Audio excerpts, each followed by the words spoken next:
Yang nentuin elektabilitas siapa? Anda, bukan kan? Lembaga survei kan? Dan semua lembaga survei itu pembohong, penipu. Yes, dia nggak pernah mempertanggungjawabkan dananya dari mana, metodologinya bisa dibalik apa enggak. Kan survei yang jujur dia beritahu kami dibiayai oleh partai A, oke.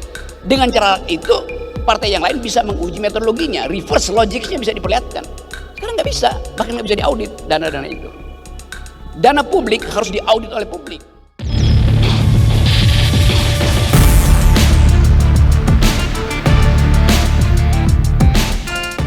Oke, terima kasih. Kita berbicara tentang Indonesia karena nanti akan dilaksanakan proses peralihan kekuasaan. Pertanyaan kepada Bung Rocky, kalau Bung Rocky hari ini bisa melihat siapa yang lebih cocok menjadi calon presiden di luar 3 yang sudah ada? Terima kasih. Bung Rocky sering berkata sopan santun itu adalah bahasa tubuh begitu. Pikiran itu tidak memerlukan sopan santun. Pikiran yang disopan santunkan adalah sebuah kemunafikan begitu.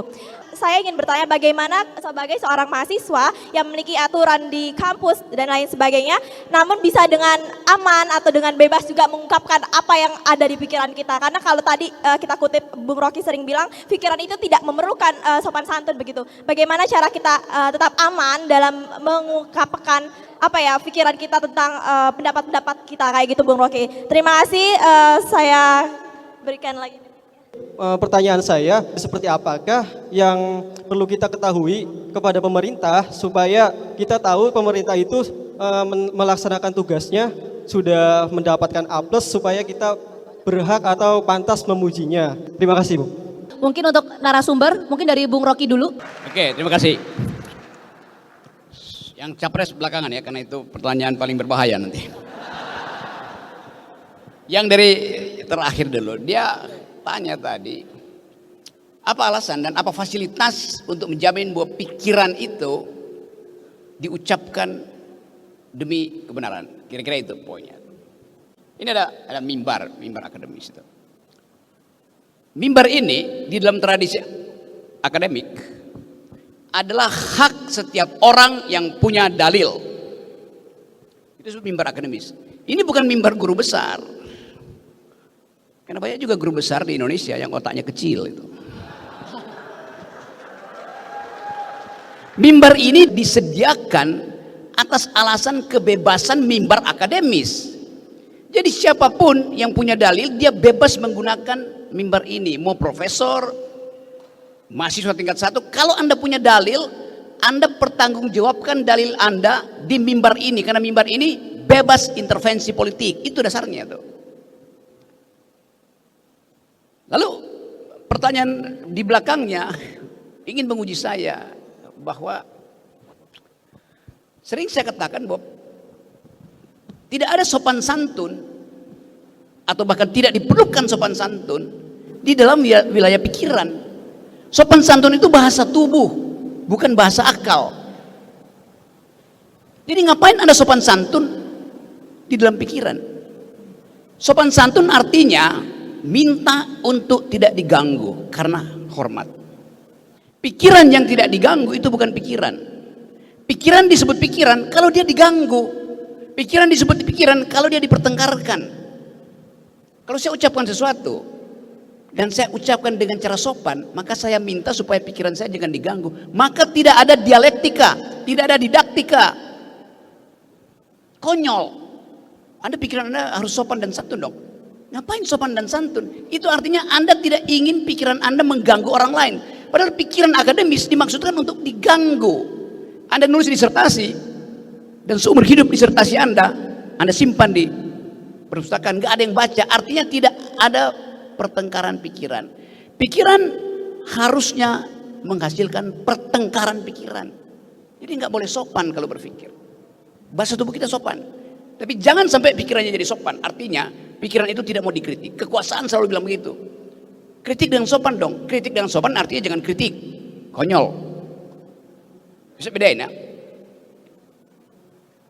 Jadi jangan pakai kesopanan di dalam berpikir. Di dalam komunikasi kita sopan. Tadi saya sengaja ucapin hal-hal yang tadi orang bilang, oh itu nggak sopan itu. Oh silahkan. Supaya menimbulkan kerusuhan. Pikiran dimaksudkan untuk menimbulkan kerusuhan. Anda jangan hormati pikiran, Anda tentang pikiran itu. Baru timbul didaktika. Pedagogi of thinking artinya do produce contradiction. Itu dasarnya. Nah, apa beda berpikir dan berdoa? Kalau Anda sedang berpikir, Anda harus diganggu. Kalau Anda sedang berdoa, Anda jangan diganggu.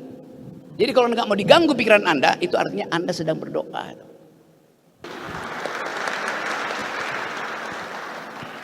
Kan itu dasarnya kan. Sekarang kita takut berpikir. Akibat takut berpikir, maka kita menulis dengan cara yang buruk karena mau menyembunyikan kritik gitu. Anda takut untuk dosen Anda ada di depan kelas, Anda takut untuk kasih dia kritik. Artinya Anda menambahkan kedunguan. Dosen mesti kita kritik. Rektor mesti kita kritik. Kalau kebijakannya menyimpang dari prinsip-prinsip kebebasan akademik. Karena itu kemarin saya usulkan sebagai ada hari anti rektor. Bisa aja. Karena itu pentingnya duel argumen. Supaya kita tidak menyembunyikan sentimen, sebaiknya argumen itu diekspos habis itu. Kan jujur. Ini argumen saya, silakan kritik. Menimbulkan kerusuhan tidak. Argumen pasti menimbulkan percakapan. Yang menimbulkan kerusuhan itu sentimen. Oke. Itu soalnya lu tadi nanya soal capres cawapres itu. Saya nggak tahu siapa. Saya hanya bisa duga-duga. Tetapi saya kasih parameter. Calon presiden atau calon pemimpin berikut, dia bukan sekedar lolos elektabilitas. Yang nentuin elektabilitas siapa? Anda bukan kan? Lembaga survei kan? Dan semua lembaga survei itu pembohong, penipu. Yes, dia nggak pernah mempertanggungjawabkan dananya dari mana. Metodologinya bisa dibalik apa enggak? Kan survei yang jujur dia beritahu kami dibiayai oleh partai A. Oke. Dengan cara itu partai yang lain bisa menguji metodologinya, reverse logicsnya bisa diperlihatkan. Sekarang nggak bisa, bahkan nggak bisa diaudit dana-dana itu. Dana publik harus diaudit oleh publik. Pemilu adalah peristiwa publik, maka berhak kita universitas untuk tahu, Anda lembaga survei yang bayar Anda siapa itu. Prinsipnya itu tuh. Jadi saya ingin supaya calon pemimpin berikut dia tidak dihasilkan oleh lembaga survei, tetapi dia harus diuji pertama-tama bukan oleh lembaga survei, tetapi oleh institusi yang memungkinkan dia lolos di bidang etikabilitas. Tadi Pak Abraham Samad mengatakan dia harus lolos integritas. Jadi etikabilitas mendahului elektabilitas. Pernah berbohong nggak dia? Pernah nipu mak-mak nggak? Pernah merusak lingkungan nggak? Record dia itu menunjukkan etikabilitas dia. Dia paham nggak apa itu publik? Jangan-jangan ini republik tanpa urusan publik akhirnya. Karena ini urusan elit doang. Jadi etikabilitas itu, statementship-nya tuh, watak kewarganegaraannya, watak kenegarawanannya, itu diperlukan di awal. Apa itu bisa disurvei? Nggak bisa. Itu kita lihat di dalam cara dia mengucapkan pikiran. Bahwa dia negarawan, bukan secara politikus itu. Yang kedua, kalau dia lolos etikabilitas, saya pasang filter kedua, namanya intelektualitas. Karena pemimpin 2024, dia mesti bergaul dengan milenial dunia, dia mesti bergaul dengan grammar baru dunia. Tanya sama dia, do you speak environmental ethics, Mr. President? Do you speak global new green global economy? Jangan presiden yang akan datang untuk berdebat di forum internasional mesti disiapkan 3-4 kertas untuk dicontek-contek, itu malu. Apa yang selesai di kepala pasti sempurna diucapkan. Jadi kalau dia gagap dan gugup mengucapkan sesuatu, artinya kepalanya tidak berisi. Dalilnya begitu. Jadi teman-teman mahasiswa, ujilah calon-calon presiden berikut.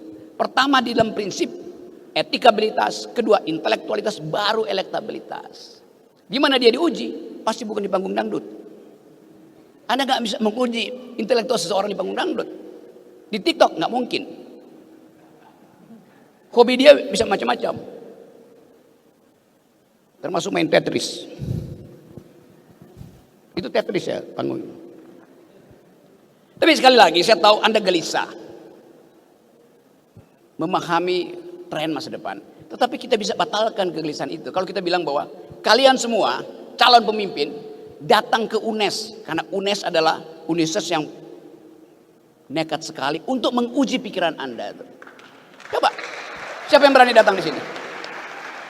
Dan jangan bawa buzzer, jangan bawa tim sukses. Datang dengan pikiranmu yang otentik. Apa pendapatmu tentang gerak bangsa yang menghadapi situasi global? Apa pendapatmu tentang kerusakan lingkungan yang kau bikin sendiri? Itu kejujurannya di situ. Supaya kita tidak beli pemimpin kucing di dalam karung. Boleh aja kucing dalam karung, tapi karungnya kita bolongin supaya kita langsung lihat kucingnya warna apa. Jadi sekali teman-teman, saya senang dan saya kira ini gerakan yang bagus. Kita pamerkan pada publik Indonesia bahwa dari forum-forum akademis semacam ini kita hasilkan pemimpin. Udah betul inisiatif di awal di sini supaya rektor-rektor yang lain juga jangan baper kalau undang saya, undang Pak Samad itu nggak usah baper, biasa aja tuh. Nanti timbul kerusuhan. Memang saya ingin rusuh, membuat bangsa ini rusuh karena berpikir, bukan rusuh karena korupsi. Anda bayangkan Pak Samad itu betul, koruptor habis keluar dari penjara 20 tahun, 15 tahun, tiba-tiba balihonya ada di mana-mana. Lalu bagaimana mungkin mau disulap seseorang yang punya moral buruk, tapi mau di-upload lagi jadi pemimpin? Kan gila. Nah, kita belajar dari situ bahwa kampus mendidik dua hal, intelektualitas dan integritas. Jadi kita pastikan bahwa kita terbitkan matahari pikiran dari UNES dan jangan matahari itu tenggelam sebelum 2024. Terima kasih.